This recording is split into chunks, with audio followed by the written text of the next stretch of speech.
Sobrang init. Ayan ang halaman. Nakita nyo yan. I'm getting no sponsor or payment for this video whatsoever. Here. Mister.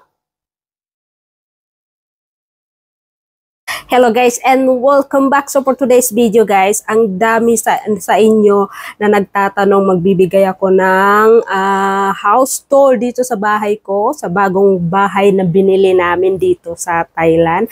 So ito yung first bahay namin dito sa Thailand guys. Dati kasi lagi kami nagre-rent. So ngayon bibigyan ko kayo ng tour, ipapakita ko sa inyo. So una sa lahat, ipakita ko sa inyo ay malaking balcony dito sa kondo na to, dahil guys sobrang lawak yung sala nila, dahil ayan, tapos meron dining table dyan, napaka solid wood talaga, sobra ang ganda nito, dahil tingnan nyo naman yung laki. Ayan guys, tapos ayan yung halaman, yung mga garden na yan guys, napakaganda dahil nalibutan siya ng mga halaman, mga bulaklak. Napakaganda pagka umaga. Ayan, yung nakita nyo yung blue, yung nasa harap na yan ay malaking swimming pool. Ganyan klase ang birding na yan, kung ganyan ang nakita nyo guys. Ganyan ang design na yan. Napakaganda, kaya nagustuhan talaga namin. Pagkakita namin, agad-agad namin binili ng asawa ko. Kaya ayan, puntahan natin yung living.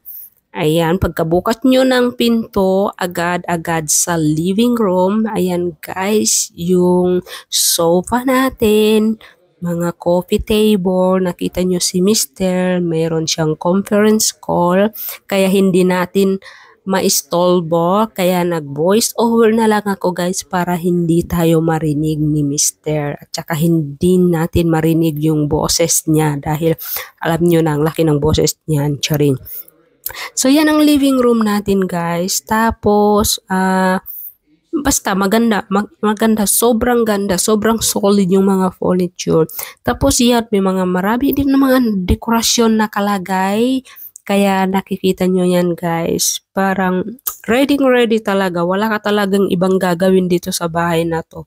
Kung di, lipat ka na lang, dalhin mo na lang yung damit mo. Yun lang ang kailangan. Ayan guys. Tapos puntahan natin yung yung bedroom. Yung bedroom kasi guys, meron siyang dalawang single bed, pero hindi namin yan kailangan dahil wala naman kaming bisita. Kailangan namin ng office, kaya kailangan namin yan ipamigay yung dalawang bed na yan. Kasi guys, kung sino man sa inyo dito sa Pattaya, kontakin nyo ako kung gusto nyo itong bed at saka mga cabinet na yan. Kailangan namin ipamigay. Tapos yung toilet namin, kailangan namin renovating kasi hindi namin nagustuhan yung design guys. Ayan, dalawa yung bathroom. Yan ang second bathroom na yan. Tapos second bed. Yan, malaki din siya guys. Kailangan din namin na alisin yung bed na yan dahil sobra walang space. Napakadaming furniture. So puntahan natin yung dining. Ito yung dining namin. So gusto ko rin yung design. Napakaganda ng design nito.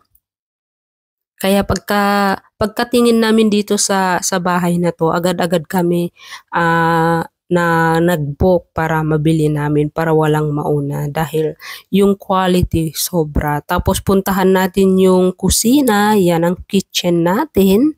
Gustong-gusto ko yan dahil excited na ako makapagluto ng mukbang dyan guys. Pero kailangan namin yung palitan lahat dahil basta palitan namin yan. Tapos nilagyan nila ng malaking salamin dyan. Napakaganda din. Yung mga design, sobrang solid.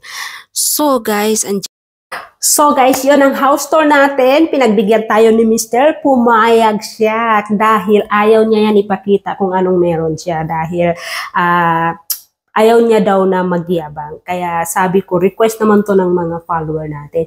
So pumayag si Mr. Kaya yun ang house tour natin. Anyway, thank you for watching and see you in the next video. And please don't forget to subscribe down below and click the notification bell to lagi kayong updated sa bago kong post, and supportahan nyo na rin ako guys. Maraming salamat sa mga subscriber ko, sa mga suportado ko.